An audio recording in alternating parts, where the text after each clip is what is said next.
UGC net के history series में आप लोगों का फिर से स्वागत है।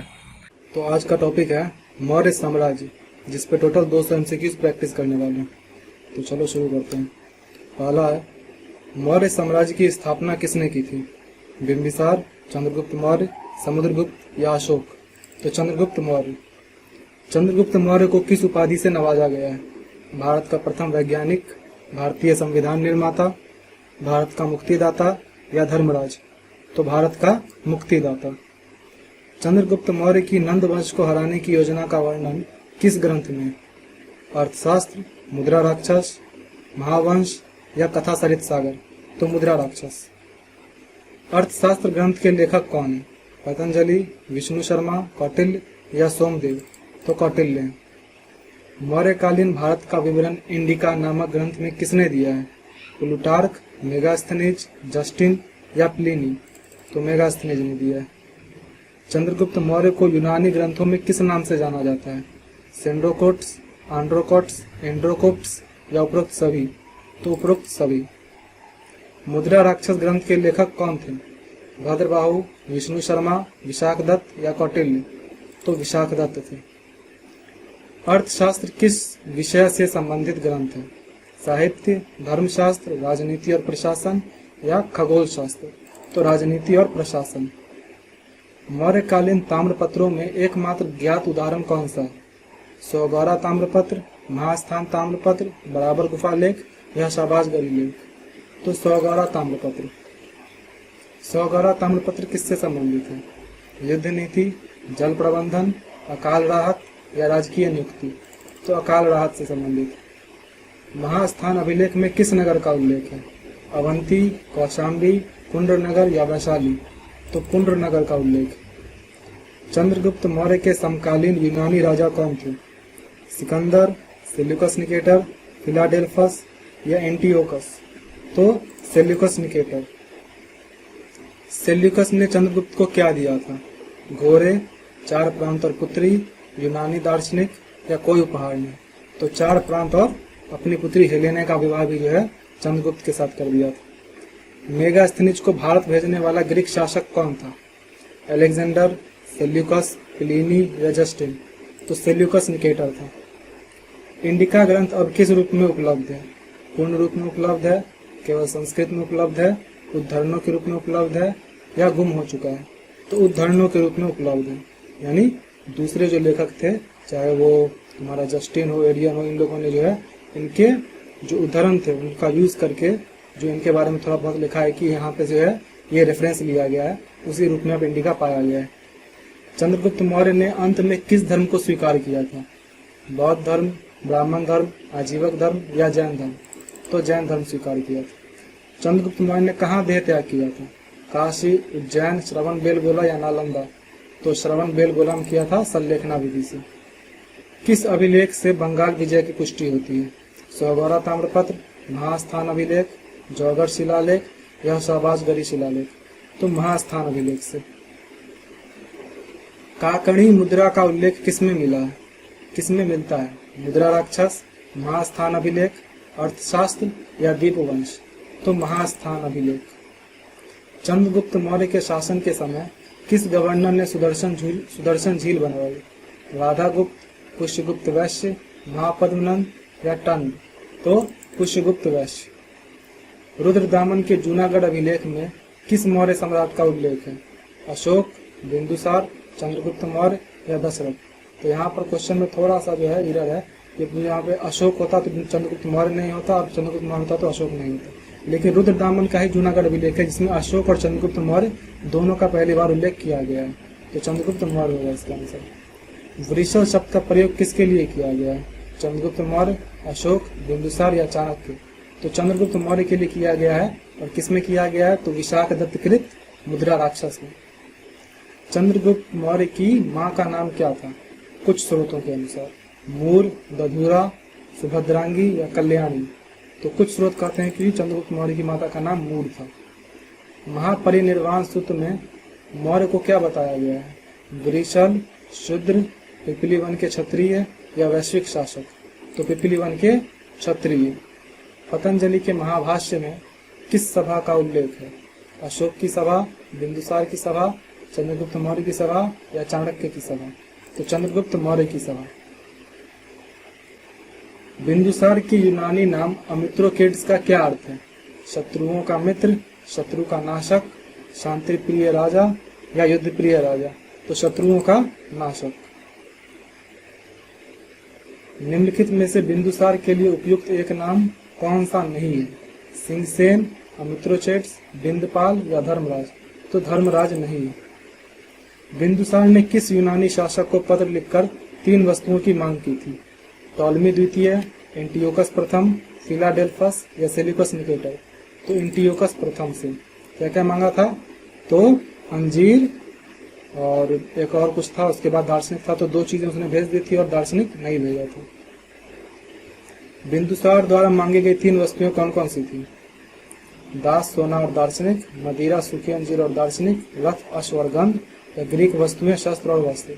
तो मदिरा, सूखी अंजीर और दार्शनिक। तो यही जो है मदिरा, सूखी अंजीर भेज दी थी, लेकिन दार्शनिक बोला कि यूनानी जो परंपरा है, यूनानी ट्रेडिशन जो है, उसके अकॉर्डिंग दार्शनिक का विक्रय नहीं किया जाता है। किस ग्रंथ के अनुसार बिंदुसार की सभा में 500 मंत्रियों की परिषद थी? मुद्रा राक्षस, दीपवंश, दिव्यावदान या महावंश? तो दिव्यावदान में लिखा ये चीज। तक्षशिला विद्रोह के समय अशोक किस क्षेत्र का गवर्नर था? तक्षशिला, उज्जैनी, पाटलिपुत्र या मगध? तो उज्जैनी का था। तक्षशिला का दूसरा विद्रोह किसके कारण हुआ? जन विद्रोह, राज दरबार की साजिश, बौद्ध विरोध या भारी कर? तो राज दरबार की साजिश। बिंदुसार के शासनकाल में प्रधानमंत्री कौन थे?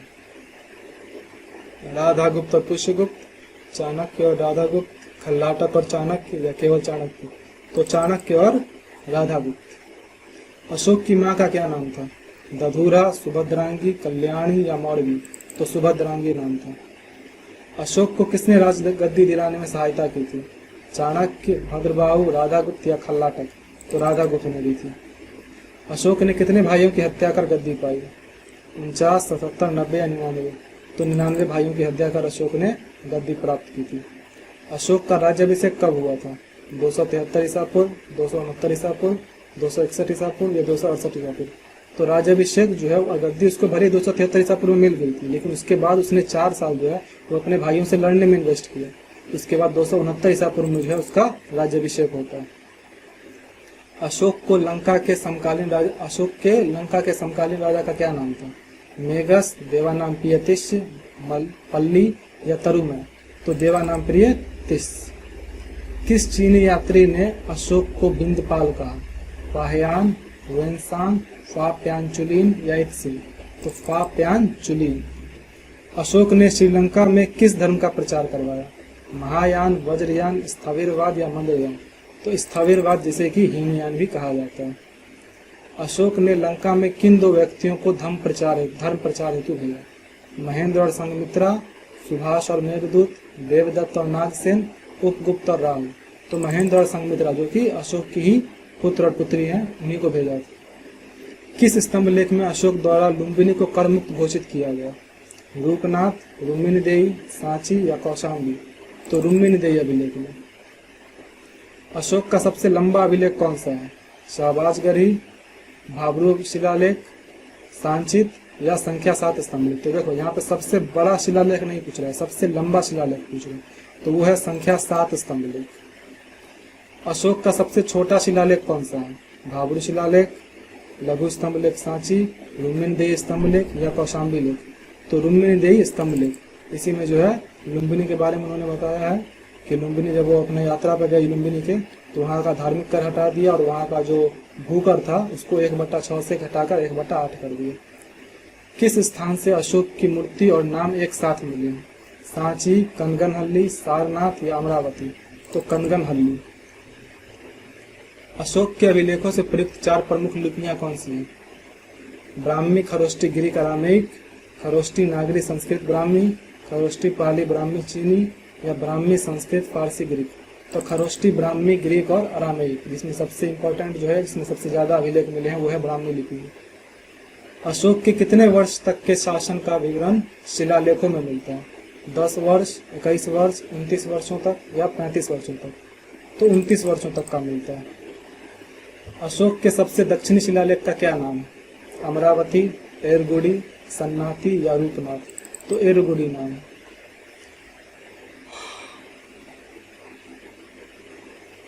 किस खरोष्टी लिपि के अभिलेख में प्राकृत भाषा का प्रयोग हुआ?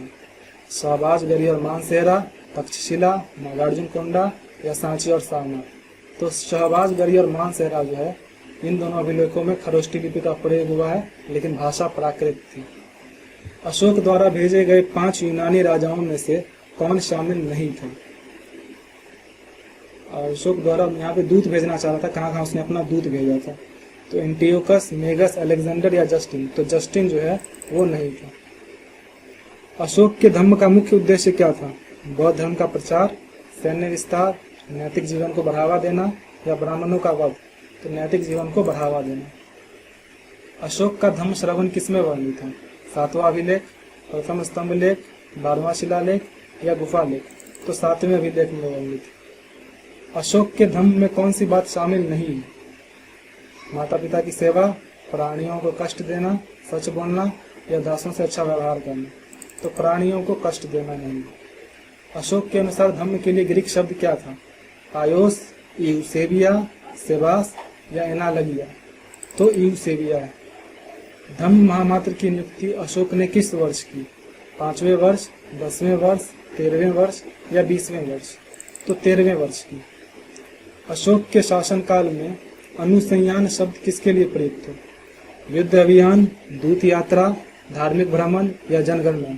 तो धार्मिक भ्रमण के लिए। अशोक के धम्म प्रचारक धम्म रक्षित को कहाँ भेजा गया था? महाराष्ट्र, अपरांतक, मौर्य सीमा या नेपाल? तो अपरांतक भेजा गया था। अशोक का पुत्र महेंद्र और पुत्री संघमित्रा किस देश भेजे गए? नेपाल, अफगानिस्तान, श्रीलंका या बर्मा? तो श्रीलंका भेजे गए। अशोक के दूत किन 5 यूनानी राजाओं के पास भेजे गए? Antiochus, Ptolemy, एंटिगोनस, magus, Alexander? बाकी पढ़ने की जरूरत नहीं है क्योंकि यही है आंसर। अशोक ने नेपाल में किन 2 स्थानों की स्थापना की थी? पोखरा और विराटनगर, ललित पाटन और देव पाटन, रूपनदेही और जनकपुर या काठमांडू और भक्तपुर? तो ललित पाटन और देव पाटन। किस ग्रंथ में उल्लेख है कि अशोक ने 99 भाइयों की हत्या की? महावंश, दीघ निकाय, मुद्रा राक्षस या राजतरंगिणी? तो महावंश में उल्लेख। राजा अशोक की उपाधि किस स्तंभ लेख में है? कनगनहल्ली, गुर्जरा, नेट्टूर या गुर्जरा स्तंभ?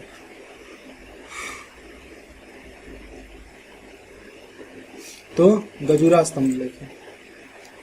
धम्म विजय का दावा अशोक ने कितनी योजन तक किया? 100 योजन, 300 योजन, 600 योजन या 1000 योजन? तो 600 योजन तक। अशोक का सबसे दक्षिणी स्तंभ लेख कहाँ मिलता है? अमरावती, सांची, कनगनहल्ली या एरगुडी? तो देखो यहाँ पर शिलालेख नहीं पूछ रहा है, यहाँ पर पूछ रहा है सबसे दक्षिणी स्तंभ लेख। तो सबसे दक्षिणी स्तंभ लेख जो है वो अमरावती में। भाब्रू शिलालेख में क्या घोषित किया गया है कि अशोक बौद्ध बन चुका है? अशोक की कर नीति, धम्म की परिभाषा या शिल्प और विज्ञान?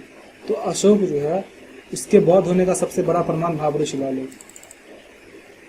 अशोक द्वारा आजीविकों को गुफाएं देने का प्रमाण कहाँ से मिलता है?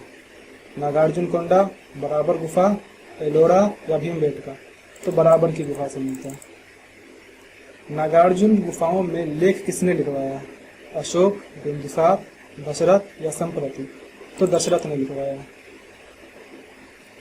किस विद्वान ने अशोक के अभिलेखों से ही उसका इतिहास लिखा? D Kaushambi, RC. Majumdar, DR. Bhandarkar या ए.एस. श्रीवास्तव? तो डी.आर. भंडारकर जो है उन्होंने अशोक के अभिलेखों से ही उसका पूरा इतिहास लिखा है। अशोक के स्तंभ लेखों में ब्राह्मी लिपि किस दिशा में लिखी जाती थी? ऊपर से नीचे, दाएं से बाएं, बाएं से दाएं या गोलाकार? तो देखो ब्राह्मी लिपि जो है वो बाएं से दाएं लिखी जाती है, वही खरोष्टी लिपि और अरामेइक लिपि जो है वो दाएं से बाएं लिखी जाती है। अशोक के खरोष्टी लिपि वाले अभिलेखों की भाषा क्या थी? संस्कृत, पाली, प्राकृत या अरामेइक? तो प्राकृत भाषा थी। अशोक के अभिलेखों का सबसे सुरक्षित संस्करण कहाँ है? शाहबाजगढ़ी, धौली, जौगढ़ या फिर गिरनार? तो गिरनार अभिलेख जो है वो अभी सबसे सुरक्षित अवस्था में है अशोक के सभी अभिलेखों में से। अशोक के लेखों में सुदर्शन झील का वर्णन कहाँ मिलता है? गिरनार शिलालेख, रूपनाथ शिलालेख, बराबर गुफा लेख या भाब्रू लेख? तो गिरनार शिलालेख में मिलता है। रूपनाथ लघु शिलालेख में अशोक ने क्या कहा है? उसने धर्म का पालन शुरू किया है, वह बौद्ध नहीं है, उसने युद्ध से घृणा की है, या उसने कर कम कर दिए। तो उसने धर्म का पालन शुरू किया है, यह कहा है। अशोक वदन के अनुसार अशोक को किसने पद छोड़ने पर मजबूर किया? मौर्य सेना, मंत्रियों ने, उसके पुत्र ने या संघमित्रा ने? तो उसके मंत्रियों ने किया था। अशोक के अभिलेखों में प्रयुक्त पारदर्शी शब्द का क्या अर्थ है? प्रियदर्शी, पारदर्शी लिख दिया, प्रियदर्शी लिखना चाह रहा था। प्रियदर्शी शब्द का क्या अर्थ है? न्याय प्रिय, प्रिय दर्शन वाला, करुणामय या फिर धर्म का संरक्षक? तो प्रिय दर्शन वाला। अशोक की मृत्यु किस वर्ष मानी जाती है? 273 ईसा पूर्व, 261 ईसा पूर्व, 232 ईसा पूर्व या 250 ईसा पूर्व? 232 ईसा पूर्व। अशोक के उत्तराधिकारी कौन थे? दशरथ, बिंदुसार, कुणाल या संप्रति? तो अशोक के उत्तराधिकारी जो ऑफिशियली बताया जाता है वो दशरथ था। भले ही उसका पोता था, इसके पहले भी जो है कुछ लोग आए थे, लेकिन ऑफिशियली अशोक का उत्तराधिकारी इसे ही माना जाता है। कौन सा मौर्य शासक बौद्ध धर्म का संरक्षक कहा जाता है? चंद्रगुप्त मौर्य, बिंदुसार, अशोक या संप्रति? तो संप्रति को बौद्ध धर्म का संरक्षक कहा जाता है। मौर्य वंश के अंतिम शासक कौन था? पुष्यमित्र शुंग, बृहद्रथ, संप्रति या कुणाल? तो बृहद्रथ था। मौर्य वंश का पतन किसके द्वारा हुआ? अग्निमित्र शुंग, वसुमित्र, पुष्यमित्र शुंग या देववर्मन? तो पुष्यमित्र शुंग द्वारा हुआ। बृहद्रथ की हत्या किसने की?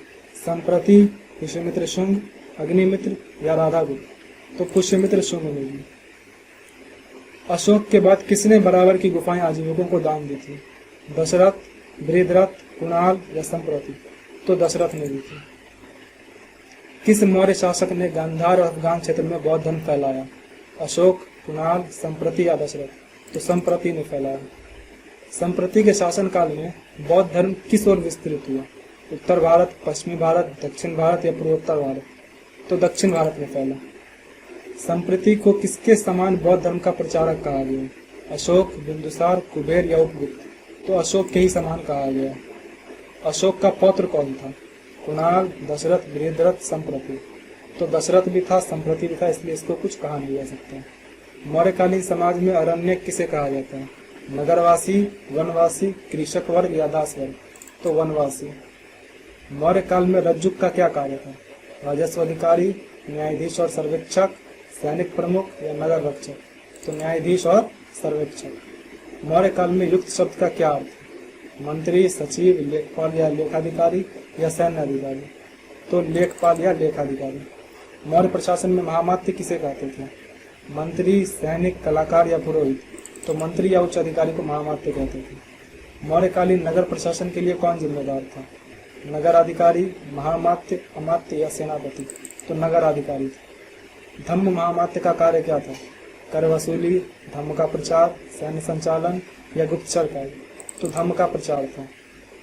सत्र का संबंध किससे है? कृषि भूमि, कर प्रणाली, सामुदायिक गोदाम या धार्मिक आश्रय? तो सामुदायिक गोदाम से। कोषाध्यक्ष का मुख्य कार्य क्या था? राजस्व संग्रह, सेना संचालन, मंदिर प्रबंधन या विदेश नीति? तो राजस्व संग्रह।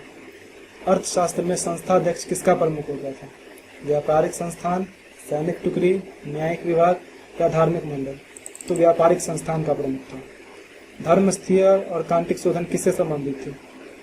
धार्मिक सुधार, कृषि नियंत्रण, न्याय प्रशासन या शिक्षा प्रणाली? तो न्याय प्रशासन से थी। ताम्र शासन किसका उदाहरण है? कर प्रणाली, शासन का आदेश, धार्मिक ग्रंथ या फिर राजसी मौल? तो शासन का आदेश था। मौर्य काल में कौन सा कर पशुओं पर लगाया जाता था? हिरण्य, करक, पशुपति या पौरुष? तो पशुपति लगाया जाता था। कुबेर का उल्लेख मौर्यकालीन किस विभाग से किया हुआ?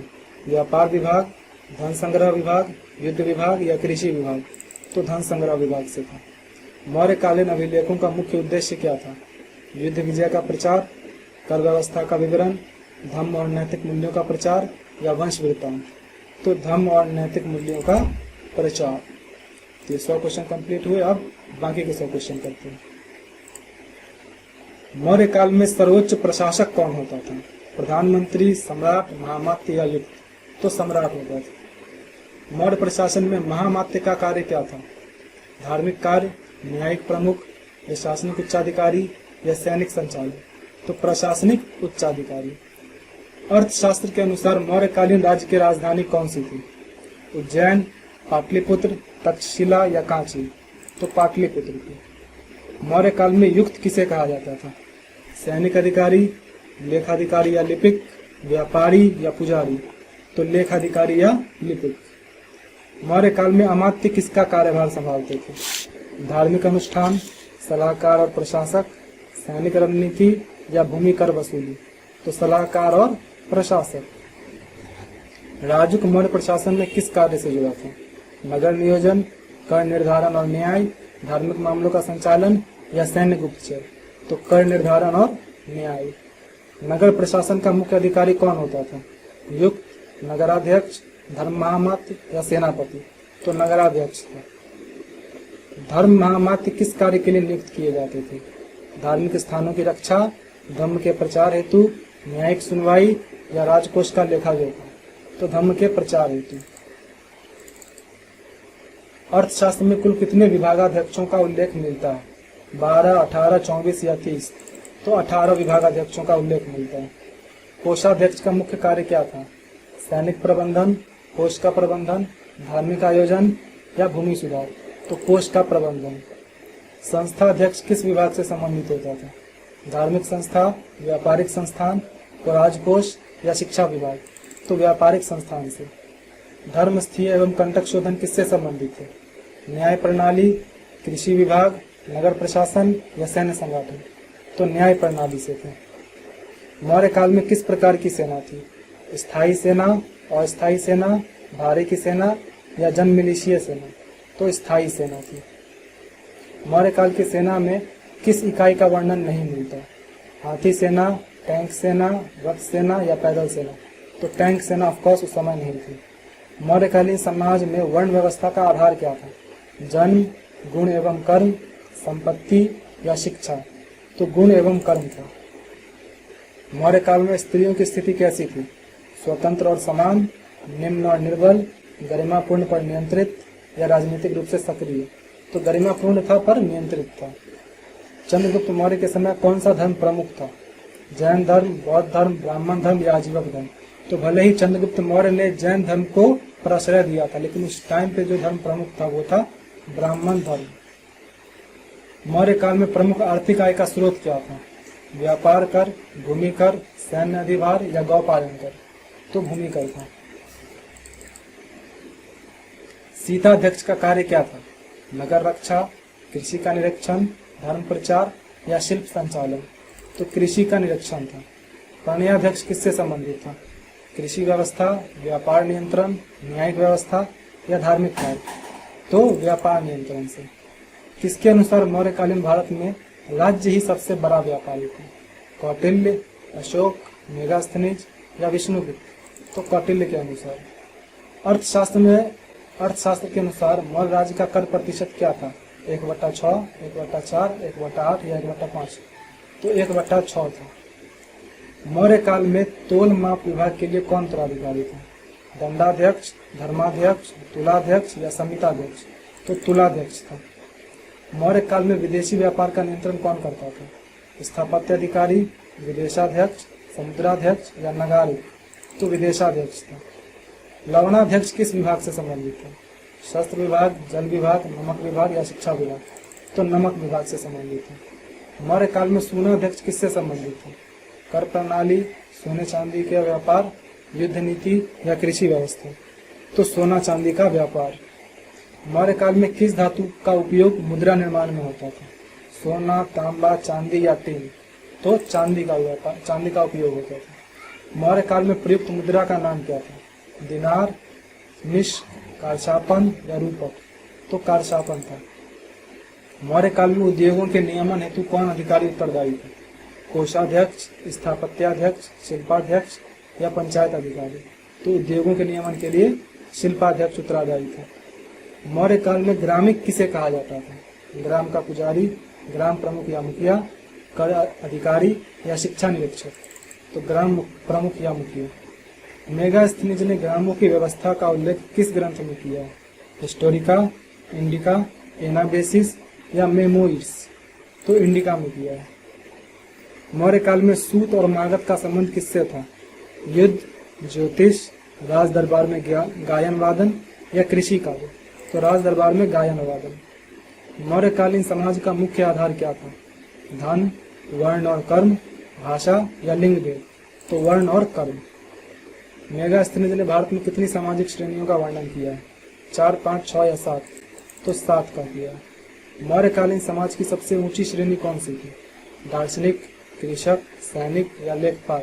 तो दार्शनिक थी। मेगास्थनीज ने भारत के सैनिकों को किस वर्ग में रखा? दार्शनिक, कृषक, योद्धा या जासूस? तो योद्धा में रखा। मौर्य काल में सबसे अधिक संख्या किस वर्ग की थी? योद्धा, दार्शनिक, कृषक या व्यापारी? तो कृषक की थी। मौर्य काल में महिलाएं सेना में नियुक्त होती थी? तो हाँ, विशेष अंगों में नहीं, केवल रक्षक दल में या केवल धर्म प्रचार में? तो होती थी विशेष अंगों में, जैसे कि जो राजा होते थे, सम्राट होते थे, वो उनकी अंगरक्षक बनी होती थी। मौर्य काल में शिक्षा का माध्यम क्या था? संस्कृत, प्राकृत, पाली या मगधी? तो संस्कृत था। किस विश्वविद्यालय की स्थापना मौर्य काल में हुई थी? नालंदा, तक्षशिला, विक्रमशिला या वल्लभी? तो तक्षशिला विश्वविद्यालय। तक्षशिला विश्वविद्यालय किस प्रकार की शिक्षा हेतु प्रसिद्ध था? सैन्य शिक्षा, चिकित्सा, खगोल, तर्क इत्यादि, धर्मशास्त्र या साहित्य? तो चिकित्सा, खगोल, तर्क इत्यादि। मौर्य काल में लिखित साहित्य की प्रमुख भाषा क्या थी? पाली, संस्कृत, अरामेइक या ब्राह्मी? तो संस्कृत थी। मौर्य काल में किस लिपि का सर्वाधिक प्रयोग हुआ? नागरी, खरोष्टी, ब्राह्मी या पाली? तो ब्राह्मी लिपि का सर्वाधिक प्रयोग हुआ। ब्राह्मी लिपि किस दिशा में लिखी जाती है? ऊपर से नीचे, दाएं से बाएं, बाएं से दाएं या वृत्ताकार? तो बाएं से दाएं लिखी जाती है। अशोक के समय धार्मिक साहित्य किस भाषा में लिखा गया? संस्कृत, प्राकृत, तमिल या पाली? तो जो धार्मिक साहित्य था अशोक के टाइम पे, वो पाली भाषा में लिखा गया। अशोक के अभिलेखों में प्रयुक्त प्रमुख लिपियां कौन सी थी? ब्राह्मी और खरोष्टी, खरोष्टी और नागरी, पाली और मगधी या संस्कृत और ब्राह्मी? तो अभिलेखों की बात करें तो ब्राह्मी और खरोष्टी। अशोक के अभिलेखों की भाषा क्या थी? पाली, प्राकृत, संस्कृत या तमिल? तो अशोक के अभिलेखों की भाषा थी प्राकृत। अशोक के खरोष्टी लिपि वाले लेख किस क्षेत्र से प्राप्त हुए? उत्तर प्रदेश, पंजाब और अफगानिस्तान, बिहार और बंगाल या गुजरात और महाराष्ट्र? तो पंजाब और अफगानिस्तान, मतलब वही शाहबाजगढ़ी और मानसेहरा। अशोक के लेखों में कौन सा विदेशी लिपि और भाषा मिलती है? रोमन और लैटिन, यूनानी और अरामेइक, फारसी और तुर्की या चीनी और मंगोल? तो यूनानी और अरामेइक। अशोक के लेखों में प्रयुक्त प्रियदर्शी शब्द का अर्थ क्या है? धर्मात्मा, प्रिय दर्शन वाला, धर्म प्रचारक या करुणामय? तो प्रिय दर्शन वाला। मौर्यकालीन अभिलेखों का मुख्य उद्देश्य क्या था? युद्ध विजय दर्शाना, राजवंश का प्रचार, धर्म और नैतिकता का प्रचार या व्यापार को बढ़ावा देना? तो धर्म और नैतिकता का प्रचार। अशोक के शिलालेख किस शैली में लिखे गए थे? कथा शैली, आज्ञा शैली, गद्य पद्य निर्मित या वार्ता शैली? तो आज्ञा शैली में लिखे गए थे। मौर्यकालीन कला का प्रमुख केंद्र कौन सा था? पाटलिपुत्र, उज्जैन, ताम्रलिप्ति या वैशाली? तो कला का प्रमुख केंद्र पूछे तो पाटलिपुत्र। मौर्यकालीन मूर्ति कला का प्रमुख उदाहरण क्या है? नालंदा की मूर्ति, सांची का स्तूप, अशोक स्तंभ शीर्ष या एलोरा की मूर्तियां? तो अशोक स्तंभ शीर्ष। यहाँ पे सांची का स्तूप मत मार देना है, स्तूप मूर्ति कला का उदाहरण नहीं है। मूर्ति कला का उदाहरण पूछे तो अशोक स्तंभ शीर्ष। अशोक स्तंभ का सर्वश्रेष्ठ उदाहरण कहाँ है? काशी, सारनाथ, सांची या वैशाली? तो सारनाथ में।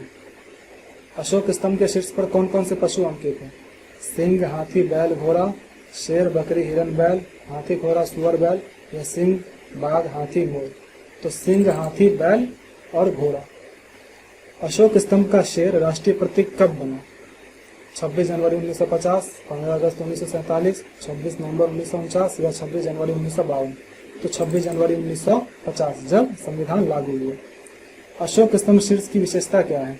4 मुखों वाला सिंह, हाथियों की कतार, बैल के सिर पर चक्र या अशोक का चित्र? तो 4 मुखों वाला सिंह। सारनाथ स्तंभ शीर्ष में कितने जानवर चक्र के नीचे अंकित हैं? 2, 3, 4 या 5? तो 4 जानवर जो है वो चक्र के नीचे अंकित हैं। मौर्यकालीन स्थापत्य में किस सामग्री का प्रयोग सबसे अधिक हुआ? पत्थर, मिट्टी, लकड़ी या धातु? तो पत्थर का उपयोग सबसे ज्यादा हुआ। मौर्यकालीन कला की एक प्रमुख विशेषता क्या थी? जटिलता, चमकदार पॉलिश, काठ संरचना या धार्मिक प्रतीक? तो चमकदार पॉलिश। मौर्यकालीन गुफा कला का सर्वोत्तम उदाहरण कौन सा है? अजंता गुफा, बराबर गुफा, एलोरा गुफा या उदयगिरी गुफा? तो बराबर गुफा। बराबर की गुफाएं किस धर्म संप्रदाय को समर्पित थी? बौद्ध, जैन, आजीवक या वैदिक? तो आजीवक धर्म को समर्पित थी। बराबर की गुफाओं का निर्माण किसने करवाया? चंद्रगुप्त मौर्य, बिंदुसार, अशोक या दशरथ? तो दशरथ ने करवाया। बराबर की गुफाओं में किस प्रकार का स्थापत्य मिलता है? स्तूपीय, चट्टानों को काटकर बनाई गई, लकड़ी पर खुदाई या मिट्टी के टीले? तो चट्टानों को काटकर बनाई गई। मौर्यकालीन गुफाओं की विशेषता क्या है? चित्रकला, सादगी और पॉलिश, अलंकृत द्वार या मूर्तिकला? तो सादगी और पॉलिश। बराबर की किस गुफा में अशोक का अभिलेख मिला है? सुदामा गुफा, कर्णचूप गुफा, लोमस ऋषि गुफा या विशाल गुफा? तो सुदामा गुफा। लोमस ऋषि गुफा की विशेषता क्या है? चित्रांकन, अर्धवृत्ताकार द्वार, सिंह शिलालेख या धातु पर खुदाई? तो अर्धवृत्ताकार द्वार। बराबर गुफाओं की सतह पर किस प्रकार की पॉलिश है? लाल पॉलिश, ग्रेनाइट पॉलिश, मौर्यकालीन चमकदार पॉलिश या सोने की परत? तो मौर्यकालीन चमकदार पॉलिश। मौर्यकालीन कला को किस युग की शुरुआत माना जाता है? शिल्प कला युग, भारतीय कला का शास्त्रीय युग, बौद्ध स्थापत्य का युग या मध्यकालीन कला युग? तो भारतीय कला का शास्त्रीय युग माना जाता है। मौर्यकालीन कला में पशु रूपों का क्या महत्व था? सजावट के लिए, प्रतीकात्मकता, धार्मिक आस्था या युद्ध की पहचान? तो प्रतीकात्मकता। सारनाथ के अशोक स्तंभ पर बने चक्र का क्या नाम है? धर्म चक्र, अशोक चक्र, जीवन चक्र या समय चक्र? तो धर्म चक्र नाम। धर्म चक्र में कुल कितनी तीलियां होती हैं? 12, 16, 24 या 32? तो 24 तीलियां होती हैं। अशोक स्तंभ की ऊंचाई सामान्यतः कितनी होती थी?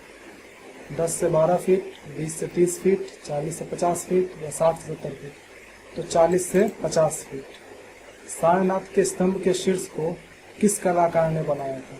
विशाखदत्त, बौद्ध भिक्षु, अज्ञात मौर्य कलाकार या उपगुप्त? तो किसने बनाया था ये पता नहीं है। मौर्य काल में नगरों का प्रशासन कौन संभालता था? कोषाध्यक्ष, ग्रामिक, नगराध्यक्ष या युक्त? तो नगराध्यक्ष।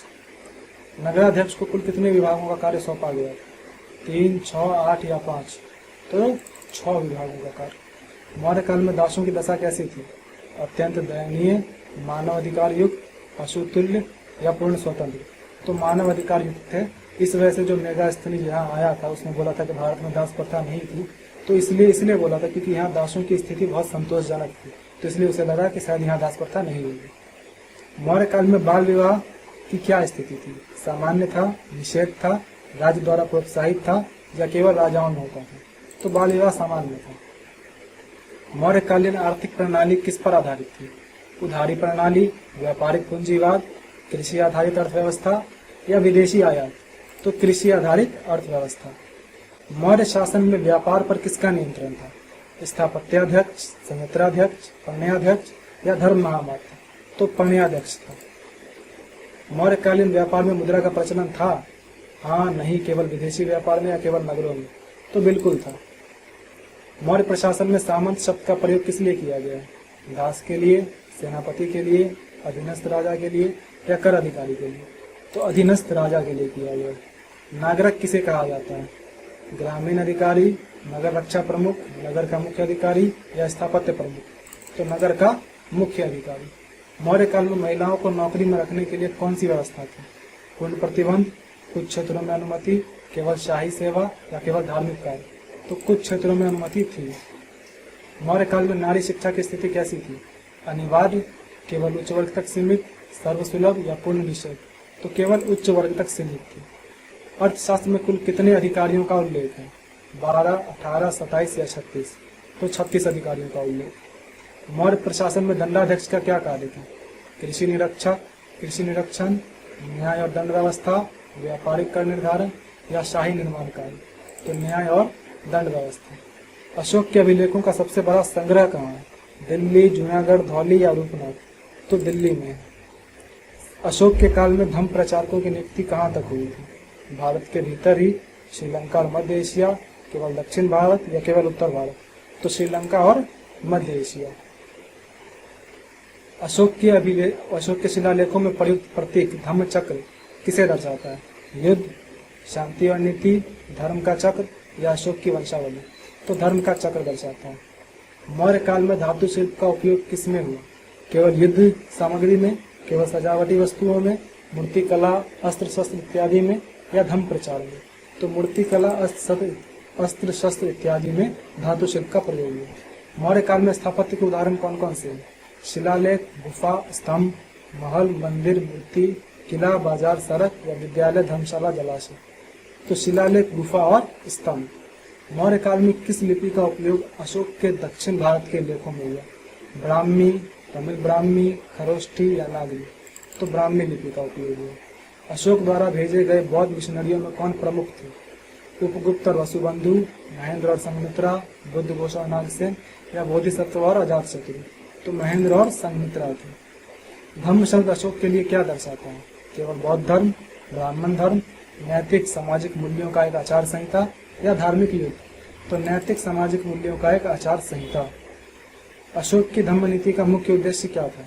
बौद्ध धर्म फैलाना, सामाजिक एकता और नैतिकता, विदेशी विस्तार या राजस्व वृद्धि? तो सामाजिक एकता और नैतिकता। मौर्य काल में कलात्मक अभिव्यक्ति किन रूपों में दिखती थी? संगीत और नृत्य, चित्रकला और वेशभूषा, मूर्तिकला और स्थापत्य या कविताएं और उपन्यास? तो मूर्तिकला और स्थापत्य। मौर्यकालीन संस्कृति का मुख्य गुण क्या था? जातीय टकराव, धार्मिक असहिष्णुता, समन्वय और सहिष्णुता या बाहरी प्रभावों का विरोध? तो समन्वय और सहिष्णुता। तो यहाँ हमारे 200 MCQs कंप्लीट होते हैं। नेक्स्ट डे के लिए टॉपिक रहेगा मौर्योत्तर काल, जिसमें तुम्हारा जो है शुंग वंश, कनु वंश, ये सब आएगा। एंड ऑल टुगेदर तुम्हारा जो उस टाइम पे आक्रमण हो रहा है, हुन आक्रमण वगैरह, शक आक्रमण वगैरह, ये सब भी रहेगा। तो कंप्लीट करके आना पूरा। जब भी आप MCQs प्रैक्टिस करना शुरू करें तो एक पेपर और पेन लेकर बैठें और 100 MCQs में से आपके कितने सही हो रहे हैं इसको ज़रूर चेक करें और अपना स्कोर कमेंट करें, ताकि मैं भी आपके प्रोग्रेस को देख सकूं। बाकी रोज़ मैं आप लोगों को अपने नेक्स्ट डे का टॉपिक बता दिया करूँगा और आपको हर एक सोर्स से उतना पढ़ के आना है। चलिए ठीक है, मिलते हैं फिर नेक्स्ट वीडियो में।